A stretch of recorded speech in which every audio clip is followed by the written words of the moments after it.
Ilara lived in a world of touch. Sound was her constant guide. Her fingers danced on braille dots. Light was a word, a forgotten memory. She faced each day with quiet strength, yet challenges often sought her out. Today was one such day, a day designed to test her very spirit. It arrived with the morning chill. Principal Thorne summoned her. His office always felt cold, unwelcoming. His voice was sharp like broken glass. "A report is needed, Miss Ilara," he stated. "On current school funding initiatives." He knew her tools, he knew her ways. He understood how she navigated the world, or rather, how she did not see it. His request felt heavy, deliberate. "You have 24 hours, he added. His words hung heavy in the still air. So little time, a mountain to climb. For any teacher, it was a hard task. For Ilara, it seemed a cruel, impossible test. Was it truly a test of her skills? Or was it a hidden wish for her to fail? His unseen eyes, she felt, were cold upon her.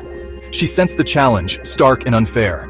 A knot formed tight within her chest. Her breath caught, a small trapped bird.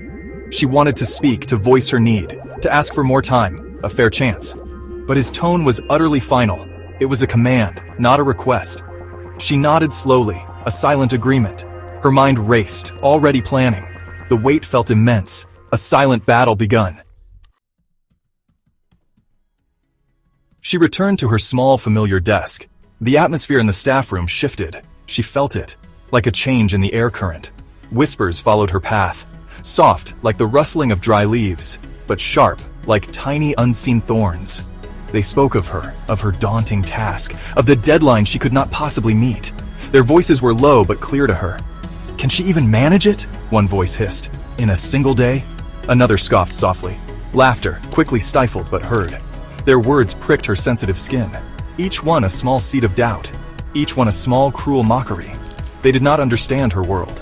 Perhaps they did not want to understand. Her path was different, not lesser. Ilara sat perfectly still at her place. She heard every sound, every hushed comment. A wave of deep hurt washed over her. It was quick and sharp like a sudden sting. Then something else began to rise within. A fire, a deep, burning resolve. She would not break. She would not falter. She would show them all. She would prove her strength. Their spoken doubt became her silent fuel. Their subtle scorn, her unseen shield. She would work. She would pour all she had. This report was more than just words. It was her voice, clear and strong. It was her stand against low expectations. It was her fight against quiet cruelty. She would fight this battle, and she would not surrender to them.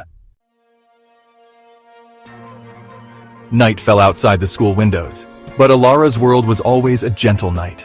She carefully prepared her essential tools, her lifeline to the world of text. The Braille embosser hummed its soft song. Her screen reader was ready, its voice poised.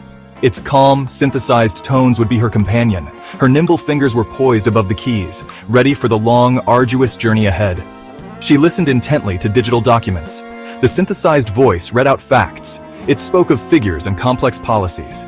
Her fingers flew across the Braille keyboard, taking meticulous notes, structuring her thoughts. The dots rose beneath her questing touch, each tiny bump a piece of the puzzle, each completed line a step forward. The information slowly took shape in her mind. Then came the crucial act of writing. She spoke her carefully chosen words aloud. Her voice was clear and steady in the quiet room. Dictation software caught her every syllable, turning her spoken voice into written text. She listened back to the recording, again and again, editing, refining, polishing each phrase. Each sentence was a considered, careful choice. Each finished paragraph a small, hard-won victory. Dawn was a distant rumor in the sky, a soft, unseen glow she could not perceive. But she felt the subtle shift in the air. The world outside was slowly stirring to life. Her body ached with a deep weariness. Her mind was tired, stretched to its limit, but her determined spirit pushed ever onward, driven by a fierce, undeniable need. The report was taking its final shape.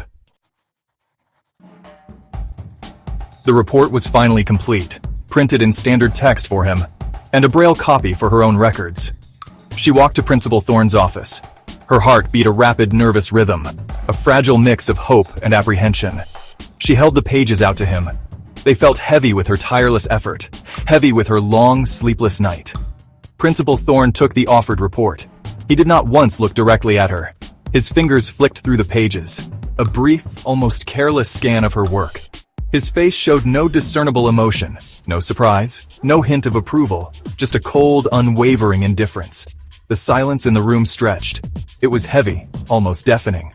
Then, at last, he spoke. His voice was flat, utterly devoid of warmth. "This is not standard," he declared. He pushed the report back across his desk. "The formatting is quite off, Miss Alara." He paused, a cruel smile touching his lips. "Try again," he said, his voice like ice. "If you can." The words were a blow, a sharp, deliberate cut to her spirit. Tears pricked Ilara's eyes, hot and sudden. The profound injustice of it burned fiercely. All that focused work, all that inner fight, dismissed so easily, mocked yet again. She stood there, perfectly still. The rejected report lay in her hand. Her body trembled slightly, almost unseen. But in her heart, a fire still burned, unquenched, fierce, powerful. What would she do now?